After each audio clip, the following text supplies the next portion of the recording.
और इस वक्त सीधे आपको तस्वीरें दिखाते हैं। देश के प्रधानमंत्री नरेंद्र मोदी इस वक्त कई जिलों के डीएम से बातचीत कर रहे हैं और प्रधानमंत्री नरेंद्र मोदी कोरोना से लड़ने का मंत्र दे रहे हैं। पॉलिसी को ताकत मिलेगी तो मेरा आपको खुली छूट है, आप जरूर कीजिए। अगर ये इनोवेशन आपके जिले की स्थानीय जरूरतों के हिसाब से है तो उसे उसी हिसाब में करिए। अगर आपको लगता है कि आपने जो इनोवेशन किया है वो पूरे प्रदेश के लिए या पूरे देश के लिए बेनिफिशियल है तो उसे सरकार तक भी पहुंचाइए।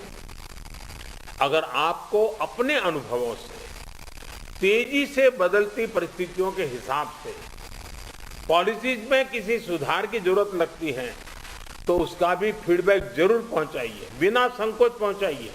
क्योंकि ये लड़ाई ऐसी है कि हम सब मिलकर के सोचेंगे, सब मिलकर के नई नई चीजें ले आएंगे, तब जाकर के हम कर पाएंगे। साथियों, आपके जिले की सफलता बाकी जिलों के लिए एक उदाहरण बन सकती है, उनकी भी मदद कर सकती है। कोरोना से निपटने के लिए जो भी बेस्ट प्रैक्टिसेस हैं उनको भी हमें एडॉप्ट करते चलना है। आपके बहुत से साथी ऐसे जिलों में होंगे जहां कोरोना संक्रमण पीक पर पहुंचने के बाद अब कम हो रहा है। उनके अनुभवों से सीखकर आप अपने जिलों में अपनी रणनीति को और मजबूत करते रहेंगे तो कोरोना के खिलाफ लड़ाई और आसान होगी। साथियों, इस समय कई राज्यों में कोरोना संक्रमण के आंकड़े कम हो रहे हैं, कई राज्यों में बढ़ भी रहे हैं। कम होते आंकड़ों के बीच हमें ज्यादा सतर्क रहने की जरूरत है। बीते एक साल में करीब करीब हर मीटिंग में मेरा यही आग्रह रहा है कि हमारी लड़ाई एक जीवन बचाने की है, एक एक जीवन बचाने की है। हमारी जिम्मेदारी संक्रमण को फैलने से रोकने की भी है और ये तभी संभव है जब हमें संक्रमण की स्केल की सही जानकारी होगी। टेस्टिंग, ट्रैकिंग, आइसोलेशन, ट्रीटमेंट और कोविड एप्रोप्रिएट बिहेवियर, इस पर लगातार बल देने रहना जरूरी है। कोरोना की इस दूसरी वेव में अभी ग्रामीण और दुर्गम क्षेत्रों में हमें बहुत ध्यान देना है। इसमें फील्ड में बिताया हुआ आप सभी का अनुभव और आपकी कुशलता ये बहुत काम आने वाली है। हमें गांव-गांव में जागरूकता भी बढ़ानी है और उन्हें कोविड के इलाज की सुविधाओं से भी जोड़ना है। बढ़ते हुए केसों के और संसाधनों की सीमाओं के बीच लोगों की अपेक्षाओं को उचित समाधान देना हमारी सबसे बड़ी प्राथमिकता है। सारी चुनौतियों के बीच समाज के सबसे निचले छोर पर खड़े व्यक्ति का चेहरा ध्यान में रखते हुए हमें काम करना है। उसका कष्ट दूर हो, उसको मदद मिले, हमें ऐसी व्यवस्थाओं को और मजबूत करना है।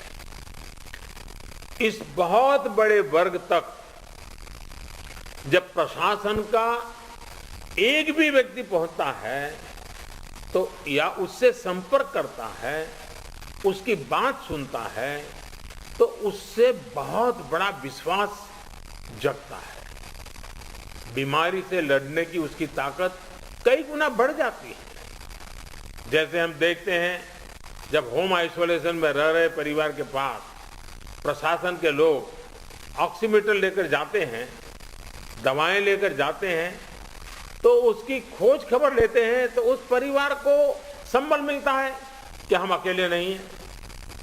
साथियों, कोविड के अलावा आपको अपने जिले के हर एक नागरिक की ईज ऑफ लिविंग का भी ध्यान रखना है। हमें संक्रमण को भी रोकना है और दैनिक जीवन से जुड़ी जरूरी सप्लाई को भी बेरोक टोक चलाना है। इसलिए स्थानीय स्तर पर कंटेनमेंट के लिए जो भी गाइडलाइंस जारी की गई है, उनका पालन कराते समय इस पर भी गौर करना है कि गरीब को परेशानी कम से कम हो, किसी भी नागरिक को परेशानी ना हो। साथियों, पीएम केयर्स के माध्यम से देश के हर जिले के अस्पतालों में ऑक्सीजन प्लांट लगाने पर तेजी से काम किया जा रहा है। कई अस्पतालों में ये प्लांट काम करना शुरू भी कर, जैसे अभी चंडीगढ़ का हमने सुना, कितना बेनिफिट हुआ उनको। और इसलिए आपसे मेरा आग्रह है कि जिस भी जिलों को ये प्लांट अलॉट होने वाले हैं, वहां हर जरूरी तैयारी पहले से पूरी होने पर ऑक्सीजन प्लांट और तेजी से सेटअप हो जाएंगे। अस्पतालों में ऑक्सीजन मॉनिटरिंग कमेटी जितना सही काम करेगी, उतना ही ऑक्सीजन का सही इस्तेमाल हो पाएगा। साथियों, टीकाकरण कोविड से लड़ाई का एक सशक्त माध्यम है। इसलिए इससे जुड़े हर भ्रम को हमें मिलकर के उसको निरस्त करना है। कोरोना के टीके की सप्लाई को बहुत बड़े स्तर पर बढ़ाने के निरंतर प्रयास किए जा रहे हैं। वैक्सीनेशन के लेकर व्यवस्थाओं और प्रक्रियाओं को हेल्थ मिनिस्ट्री लगातार स्ट्रीमलाइन कर रही है।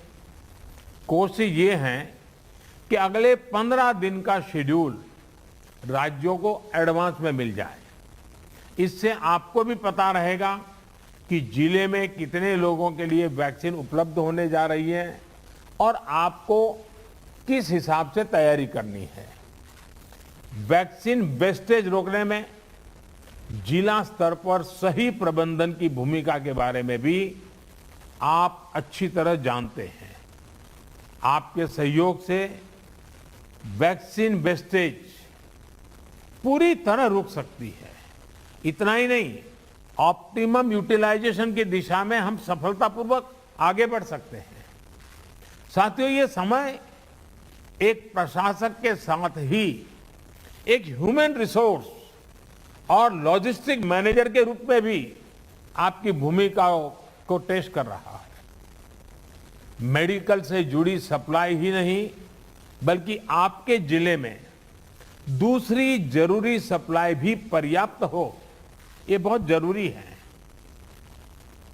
बरसात के मौसम में हम सब जानते हैं कि आप जो रोजमर्रा सरकार के कामों में जुड़े होते हैं, लेकिन जैसे ही जून महीना सामने आना शुरू होता है, आपका ध्यान मौसम, बारिश क्या हो सकता है, क्या कर, उसमें जाता ही है। काफी आपको अटेंशन देना पड़ता है। और इस बार भी बारिश अब शुरू होने जा रही है, तो स्वाभाविक आपको बरसात के मौसम की जो चुनौतियां हैं, जो एक्स्ट्रा आपके लिए बर्डन भी होती हैं, जिम्मेवारी भी होती हैं, और इसलिए आपको बहुत तेजी से अपनी जरूरतों को मैप करना है और जरूरी प्रबंध करना है। अब कई बार तेज बारिश के कारण बिजली चली जाती है और कहीं अस्पताल में बिजली चली गई तो बहुत बड़ा संकट हो जाएगा ऐसे समय। तो ये चीजें अभी से हमको सोचनी पड़ेगी। चुनौती बड़ी है, लेकिन हमारा हौसला उससे भी बड़ा है और हमारा रिस्पॉन्स न भूतो न भविष्यति, ऐसा ही होना चाहिए। इसी हौसले और संकलन के साथ, इसी इरादे और संकल्प के साथ हम देश को इस संकट से बाहर निकालेंगे।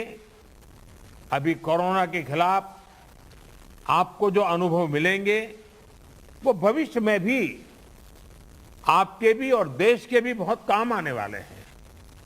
इन अनुभवों का सही इस्तेमाल करके आप आगे भी देश की बड़ी सेवा कर सकते हैं।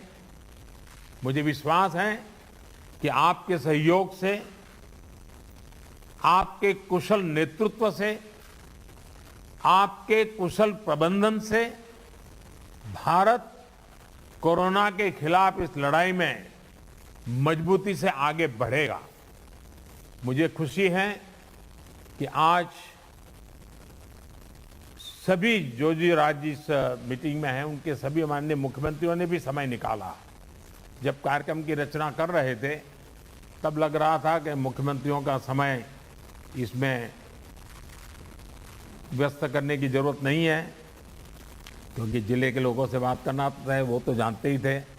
लेकिन फिर भी इस विषय के प्रति गंभीरता को लेकर के, संवेदनशीलता को लेकर के मुख्यमंत्री भी इसमें जुड़े हैं, ये बहुत ही स्वागत योग्य है।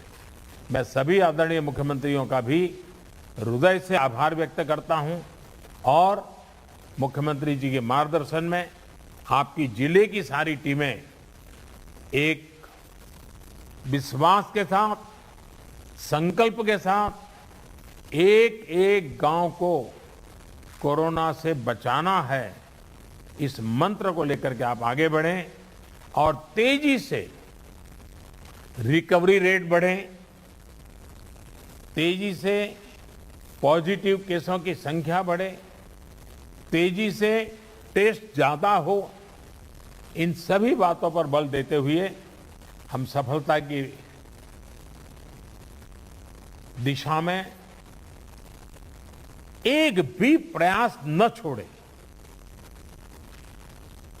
एक भी प्रयोग न छोड़े। मुझे विश्वास है कि जो आपसे सुना है उसमें एक आत्मविश्वास भी है, अनुभव भी है, नए नए तौर तरीके भी हैं। ये सारी चीजें अपने आप में बहुत बड़ा विश्वास पैदा करती हैं। मैं फिर एक बार आप सबका बहुत बहुत धन्यवाद करता हूं और बहुत बड़ा काम है, फील्ड में रहना है। आपके स्वास्थ्य का भी जरूर ख्याल रखिए, अपने परिवारजनों के स्वास्थ्य का भी ख्याल रखिए और आप जिस क्षेत्र को संभाल रहे हैं वहाँ के एक एक नागरिक के स्वास्थ्य को बनाए रखने में आपका नेतृत्व काम आए, इसी अपेक्षा के साथ बहुत बहुत धन्यवाद, बहुत बहुत शुभकामनाएं।